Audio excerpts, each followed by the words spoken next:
আল্লাহ তাআলা কিয়ামতের কঠিন ময়দানে যেদিন স্বামী স্ত্রীকে চিনবে না, স্ত্রী স্বামীকে দেখে পালিয়ে যাবে, বন্ধু বন্ধুরে চিনবে না, পীর সাহেব মুরিদরে চিনবে না, মুরিদ পীর সাহেবরে চিনবে না, দলের কর্মী তার নেতারে চিনবে না, নেতা তার কর্মীরে চিনবে না, বন্ধু বন্ধুরে দেখে পালাবে। এই কঠিন মুহূর্তে সূর্যটা মাথার কাছে চলে আসবে, জমিনটা তামার জমিন হবে, আজকের জমিনের মতো নয়। মানুষ ঘর্মাক্ত, ক্লান্ত, শ্রান্ত মাথার মগজগুলো কানের ছিদ্র আর নাকের ছিদ্র দিয়ে বেয়ে বেয়ে পড়বে।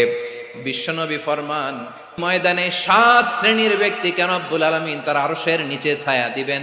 তার মধ্যে প্রথম শ্রেণীর ব্যক্তি হলো ইমামুন আদিল। ইমামুন আদিল, ন্যায়পরায়ণ শাসক,